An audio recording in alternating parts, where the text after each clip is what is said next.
Good morning, everybody. Happy Wednesday to you. It is 10 o'clock. It is time for 10 with Tim. It is beautiful outside. Oh my goodness, it's so awesome. I'm glad you're with me. We are reading verse by verse through the book of Judges, and we are in chapter 8 today. How you doing? Are you good? Gosh, I appreciate you so much. Some of you are live with me right now. I appreciate that. Others are going to join me throughout the day, sometime later. It may be a year later. I don't care.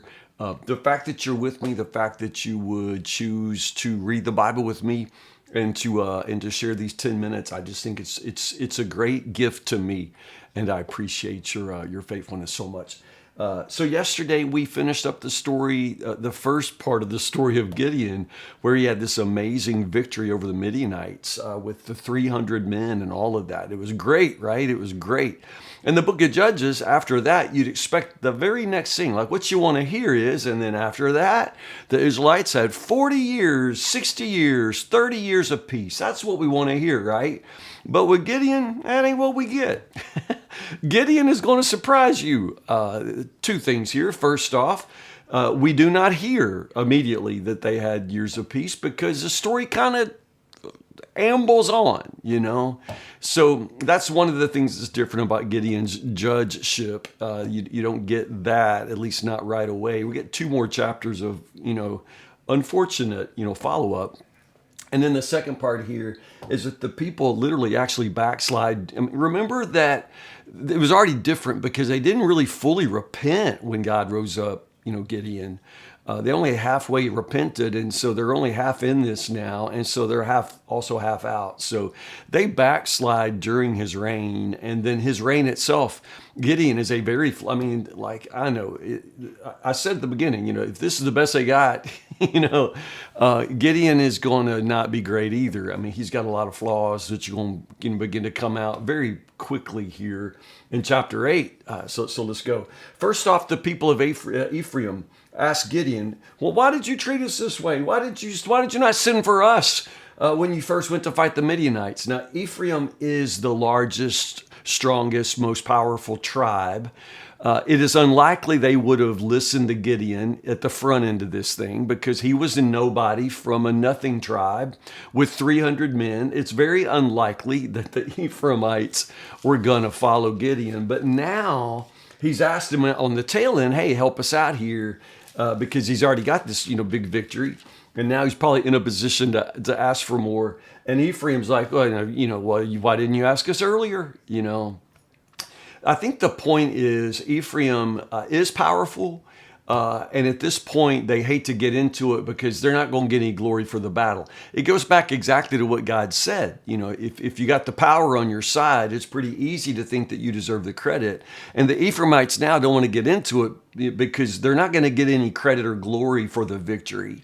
But now Gideon recognizes that. And in this first part of chapter 8, you think maybe Gideon's going to be all right because he shows just incredible diplomacy and humility when he just says, oh my goodness, you guys are just so awesome all by yourself. What have I accomplished compared to you? Man, I'm telling you, if I just, what I got is less than like what you do, what's left. I mean, my little bit of victory is less than like what y'all got at the end of just an ordinary day.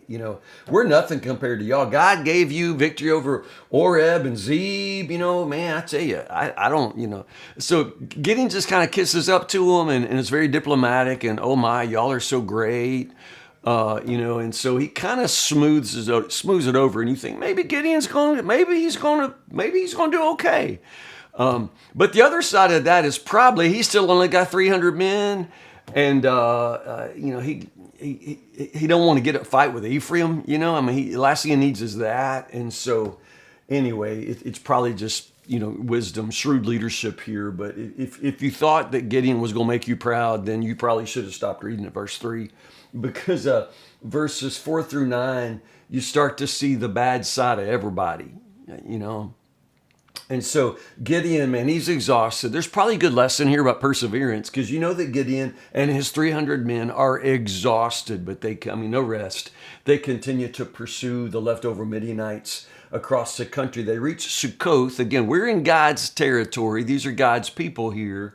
And he gets to Sukkoth and says, man, can you feed us? I mean, we were fighting for your sorry behinds. We've almost defeated the Midianites on behalf of your sorry behinds. Could you probably just, could you put out a spread and feed my men? And the people of Sukkoth go, well, when you finish the job, if you go catch Zeba and Zalmunna, I don't know how to pronounce their names, Zeba and Zalmunna, then come back and we'll feed you. Finish your job and come. Okay, that is ugly. That is ugly, and it is frustrating. You get the very same thing. When they get to it's Sukkoth and Peniel, the two towns. I mean, come on, people. You ever just been in situations where you're dealing with the church and the church won't help? It's like you're God's people. You're supposed to care about this stuff. I'm doing your work. We're doing the work of the Lord together. Why won't you help us? It's that kind of thing. And so his frustration will be a little bit understandable. Right now, their side is, I'm not on their side, but also if he's only got 300 men, y'all. I mean, he's only got 300 men. If he doesn't manage to defeat these kings, then these kings could regroup, come back, and punish the towns that helped Gideon and his army. Okay, so they're just, at this point, they don't have a lot of confidence in Gideon and the 300.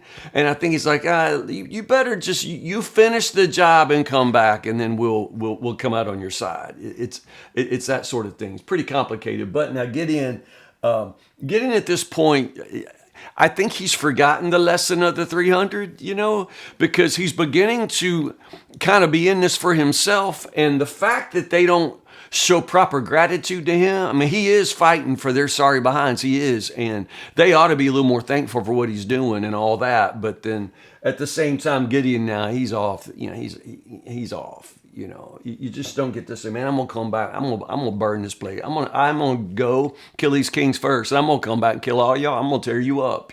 That's what he says, man. I'm going to come back. I'm going to tear you up with thorns and briars. I'm going to burn this place down. I mean, that's what he says in both Sukkoth and in Peniel.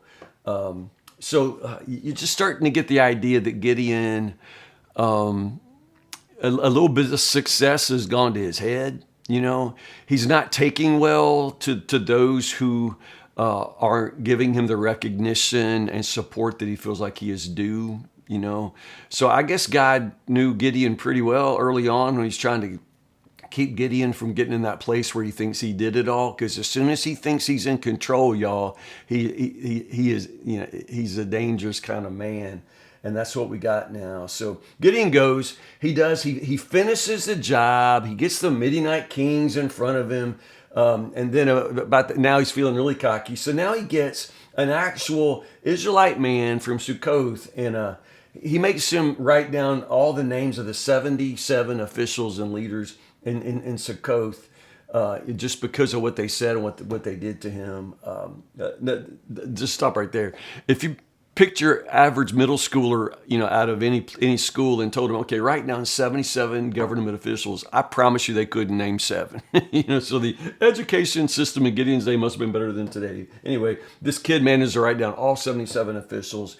Gideon goes back, taught him a lesson, tore down the tower at Peniel, killed all the men in town. After that, Gideon gets in front of Zeba and Zalmunna, the Midianite kings. So, tell me about the men you killed. Turns out they killed Gideon's brothers. So now Gideon's on a personal vendetta, kind of a personal revenge. In one of his not great moments, Gideon turns to his oldest son, Jether, and says, here, kill them, kill these kings. It would be a great humiliation for these kings to be killed by a boy, but this is only a boy. I mean, come on, Gideon, father of the year. He tries to get his son to kill these kings, and a boy being only a boy, like he won't do it. He's afraid to do it. So Zeba and Zalmunna said to Gideon, you be a man, kill us yourself. So Gideon killed them both, took the royal ornaments from the necks of their camels, whatever that is. He took the hood ornaments off of their camels, and in that sense steals their royal glory, which turns out Gideon's got a little bit of a taste of that now. I think this chapter here, up to this point, we'll pick up here tomorrow. I think this chapter here tells us something about the danger of success. It's all through the Old Testament. You know, when you get into this land where you didn't actually have to fight and you didn't actually have to plant anything and you're living in houses you didn't build and vineyards you didn't plant, be careful not to forget the Lord your God. And it's just that danger of comfort and success. And Gideon just barely got a taste. Like, he hadn't even actually finished the battle, but he's already a little bit feeling like, you know, he's Mr. Big Pants here and worthy of a lot more gratitude than he's being shown. You can also see how he starts out with God's purpose, but then quickly that turns into Gideon's own purpose. And now he's getting personal revenge on his brothers. I mean, he's just adding a whole lot of this story that God never probably intended to be added. Here, Jethro, kill these men. I mean, you know, there's just Gideon here. He starts out, you think in the beginning of the chapter, he's going to be this, you know, man of humility and diplomacy, but now that didn't live long. He really needs a little more humility in the conflict. You get the idea that he cares more about being right and being recognized, you know, than being faithful to God. You know, none of that seems to be in his mind anymore. That line between righteousness and revenge, he's lost it completely. Now he's just getting a lot of personal revenge, even against God's own people. He forgot who the enemy is, you know. We'll finish up with Gideon tomorrow. I kind of wanted to save this last part, verses 22 to 35, chapter 8, verses 22 to 35 for tomorrow. Again, Gideon ends, oh gosh, whatever. We'll get to it. I don't know how to describe it. We'll read it together and describe it together. How is that? Listen, have a great Wednesday. It's beautiful. It's going to be beautiful all day. So enjoy this day that the Lord has made. Stay in the Word. If you're a Woodburn person, I'll see you tonight at midweek service, prayer and praise at 6 o'clock. It's going to be a good night. I love you guys so much. Have a great Wednesday.